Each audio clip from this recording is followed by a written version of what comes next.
Hey everyone, I'm back. Make a video of a car I just picked up. It's been a while since I put a video out. I've been a little busy. But I finally sold my 50 Ford that I had up for sale. And I ended up taking that to a consignment shop, a classic car consignment shop up by me. And as I was there, I happened to see this car. And it's a 64 Catalina Ventura. The Ventura is like a submodel. They have a little extra, a little nicer interior, a little bit more chrome here and there. But other than that, it's basically a Catalina. The car itself, my dad used to have a 64 Bonneville, which was basically the same body style. It was a little bit longer. It was kind of the Eldorado of the Pontiac division at that time. And it was blue, a little different color blue, but it was blue. And as I was at the shop dropping my car off, I ran across this car. And I looked at it, and these memories kept coming back to me. I was 3-4 years old when my dad had it. And one of the memories I remember having was I was inside the car screwing around, as kids do. Rolled the car out of the driveway into the street, and my mom didn't drive. My dad was at work, so the neighbor had to come across the street. He seen what happened, got the keys, pulled the car up. So it was like one of my first childhood memories. So when I seen this car, it did something to me. So long story short, I go home 2 days later, and I'm like, I couldn't get this car out of my head. So I called up the shop where my 50 Ford was at, and seen if they wanted to work out some sort of a trade. Well, it turns out the owner that owned this, he had well over 150 cars in his collection. He was kind of thinning out his herd. So, fat chance that was going to happen. Jump ahead 10 days or so, I get a phone call from the dealership, and I was like, ooh, I'm so excited. Hey, this guy wants to do a trade. Well, it turned out they sold my car. So I was like, all right, get a hold of the gentleman that has the Catalina. Here's what it's worth to me, see if he wants to do the deal. So a couple of days go by, they get a hold of me, and they're like, yeah, when you bring the title up, we can work out a deal to where we could write it up as a trade. You won't have to pay sales tax on it. So that's what I ended up doing. So it worked out really good. The car itself is pretty straight. It's got a couple of dings here and there.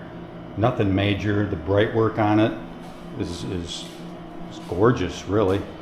It's a survivor. It's never been restored. It does appear to have a repaint or two. There is some original paint on the car.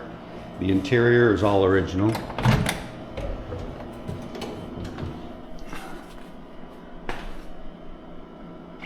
Dash is in really good shape. I did add the aftermarket gauges down on the bottom. I'm in Southwest Florida, and it gets pretty warm here in the summertime.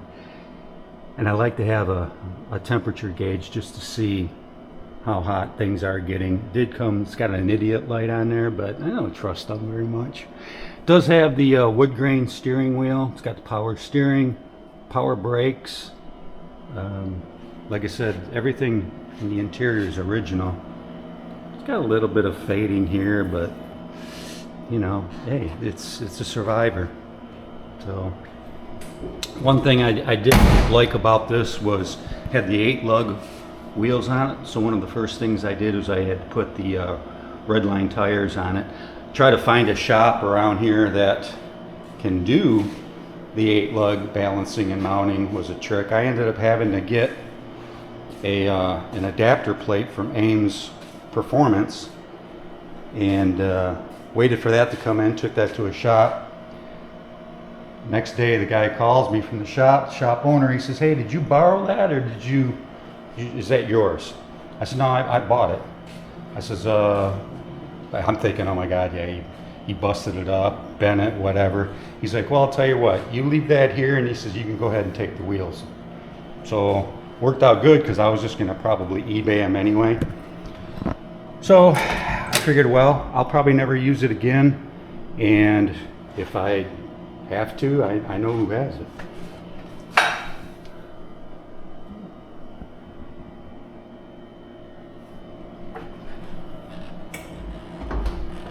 Original motor, 389. The only thing I'm really going to do, of course, I attacked it with wet sanding and buffing and all that good stuff. But I like cars to shine. I get to see if I can get this open with one hand. There it goes. It's relatively clean inside, not to my standards. I'm going to pull the motor out, detail all of this up. It does have some leaks. I got looks like a front main or a rear main leaking, or both. I've got a power steering pump or box that's leaking, so I'm going to replace that. Just paint everything up, detail the motor out. But overall, it's a nice car. Like I said, the bright work on it, beautiful. Car runs really good.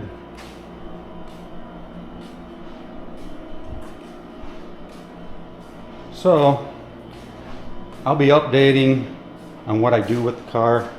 Probably won't be able to get to it for another couple of weeks. Summer is here in Southwest Florida, so this is the time I like to bring the car into the garage when it's 98 degrees and just sun is just scorching you. Turn the AC on, pull the motor, and just dink around with it for a few weeks and get everything up to where I like it. So thanks for watching, and we'll be updating here soon. Thanks, guys.